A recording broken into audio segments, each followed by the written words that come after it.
So Sophronius, he's got a giant red hat, because he's also a cardinal, right? He's got gold tassels, actual gold, hanging from his hat. He's covered in gold jewelry. He's wearing red robes. He's covered in perfume. He's on a lectica. The lectica was the couch that the Romans would ride, and then they'd have like 4 or 8 men, depending on how big it is, carrying it. And then he has 2 men, one on each side, fanning him.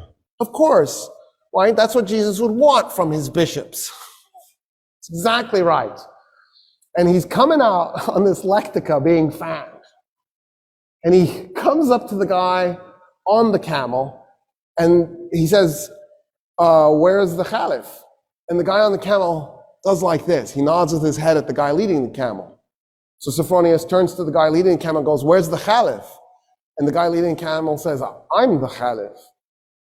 And Sophronius goes, dude, you're dressed in rags. The guy's pants were mended multiple times. His shirt was mended multiple times. And he goes, no, I'm the Caliph. And Sophronius goes, you've just conquered Iraq and Syria and all of Palestine minus Jerusalem. How is it you're so poor? And the Caliph goes, well, why would I collect wealth? We're not doing this war because I'm trying to plunder anything. I'm a humble man with humble needs. I just need good meal. And then Sophronius goes, why aren't you riding the camel? And Omar goes, that's my servant on the camel, and we take turns so that neither one of us gets exhausted. At this point, Sophronius is like, oh, what? Who just conquered us? What are these, Marxists? And so Sophronius gets off the lectica because he's shamed off of the thing.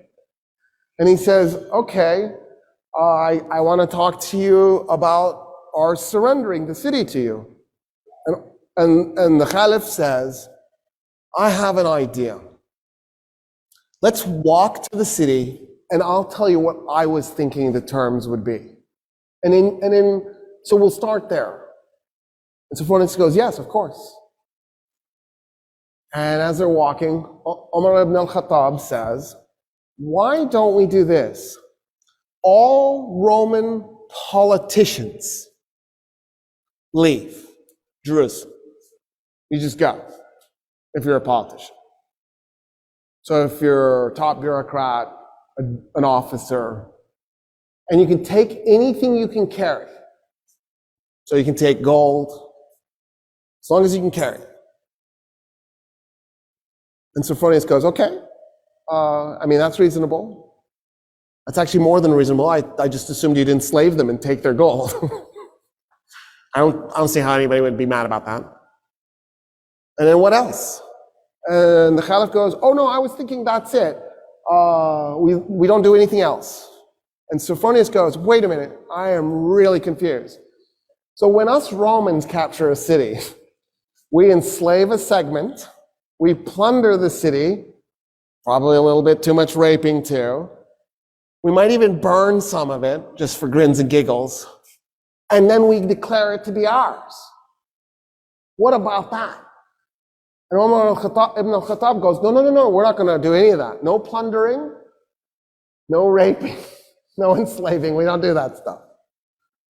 And then Sophronius goes, oh, but you're going to seize property in the city. And the Caliph goes, no, we're not going to take anybody's property. We're going to leave the city exactly like it is. The only thing I want to do is eject the Roman politicians with whatever they can carry. And Sophronius goes, there's nothing to negotiate. Yeah, we surrender the city this instant. I don't understand, actually. They walk into the city. Khalid is one of the men following. Amr ibn al-As. All these guys, they're on foot. If they've got their horses with them, they're leading their horses by the reins, right? Because the leadership is on foot. There's no way they're going to ride in. They're walking. And this is a holy city to them. Because Jesus is holy to them. Because the Jews were holy to them. And so they see this as a holy city. Sophronius goes, tell me about your religion, as they're walking through the streets. And so Umar ibn al-Khattab starts telling him about Islam. Sophronius goes, it just sounds like a variation of Christianity. I feel like our religions are shockingly similar. And Omar ibn al-Khattab goes, yeah, because they are. I mean, we thought we were doing Judaism 3.0. It never occurred to us that we were going to be received as being so different.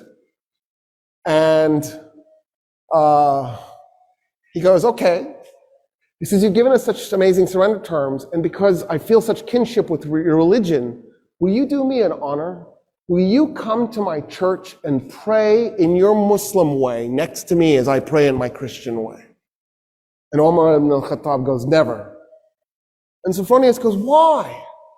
He goes, I'm the Caliph. The first place I pray in Jerusalem is going to become a mosque. The Muslims will take it and they will create a place of worship for Muslims, and you will lose it. And I don't want you to lose your church. And Sophronius goes, okay. What if we find an empty piece of Jerusalem and we just pray there? And Umar ibn al-Khattab goes, yes, I accept. An empty piece, something that nobody owns. So they go and they find an empty lot and they pray.